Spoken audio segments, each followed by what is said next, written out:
আছেন হেফাজতে ইসলাম বাংলাদেশের সম্মানিত সাংগঠনিক সম্পাদক মাওলানা বশিরুল্লাহ। মাওলানা বশিরুল্লাহকে বক্তব্য রাখার জন্য অনুরোধ করছি।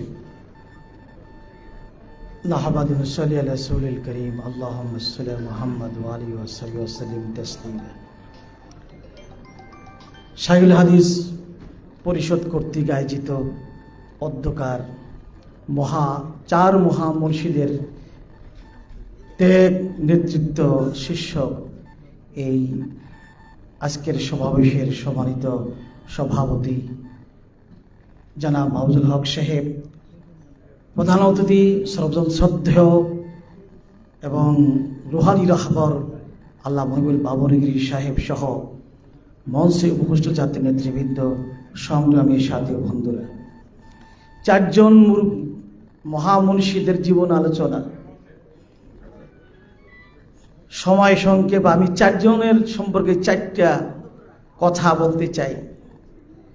আল্লামা আহমদ শফী সাহেব রহমতুল্লাহ আলাইহির জীবনী এক বর্ণাঢ্য জীবনী তো মহাগ্রন্থ হবে, কিন্তু হযরতের কাছে আমরা যেটা আমি সর্বশেষ দেখেছি, তিনি শুনতেন বেশি, বলতেন কম। ঘন্টাকে ঘন্টা অধীনস্থ যারা ভক্তদের কথা শুনতেন, কিন্তু বলতেন কম। 3 ঘন্টার পর একটা শব্দ বলতেন। ওনার রুহানিয়তের দ্বারাই সবাইকে তিনি নিয়ন্ত্রণ করেছিলেন। এই রুহানিয়তের বাদশার কাছে আমি এই সবকটা দেখেছি, শুনতেন বেশি, বলতেন কম। আরেক মনীষী নুরুজ্জামান কাসেমি সাহেব রহমতুল্লাহ আলাইহি, তিনি বলতেনও, কাজের নাম ইসমে আজম। তিনি বলার চেয়ে বলতেন কম, করতেন বেশি। ওনার থেকে আমি এই সবকটা আমার আমি শিখিয়েছি। কাজের নাম ইসমে আজম। আমরা অনেকে অনেক বলি, কিন্তু কাজের ঠনঠন। আমাদের বলার চেয়ে কর্ম মনে হয় বেশি হওয়া দরকার। মুসলিম জিহাদি সাহেবের শান্তি বহুবার গেছি এবং কাছে ছিলাম। হযরতের কাছে শিখেছি কৌশল, সংঘাত এড়িয়ে যেতেন কৌশলে। সামনে সংঘাত, বাতলের সাথে মাথা নত করা যাবে না। মাসায়েব লাখোं বার যায়, আজাইম কম नहीं होते, ये वो सर है जो काट सकते हैं, कम नहीं हो सकते। তো এই মনীষী থেকে আমার 4টা সবক আমি শিখেছি, এটা আপনাদের সামনে উপস্থাপন করলাম।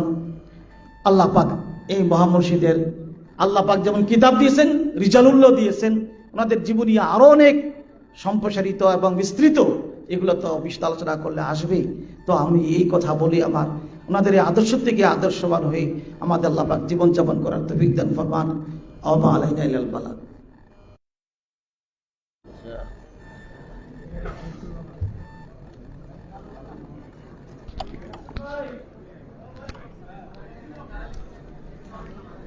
আসসালামু আলাইকুম ওয়া রাহমাতুল্লাহি ওয়া বারাকাতুহু। নাহমাদুহু ওয়া নুসাল্লি আলা রাসূলিহিল কারীম, আম্মা বাদ। আউযু বিল্লাহি মিনাশ শাইতানির রাজীম। বিসমিল্লাহির রহমানির রহিম। ইয়ারফা'িল্লাহু আল্লাযীনা আমানু মিনকুম ওয়াল্লাযীনা উতুল ইলমা দারাজাত। সাদাকাল্লাহুল আযীম। হাসিনা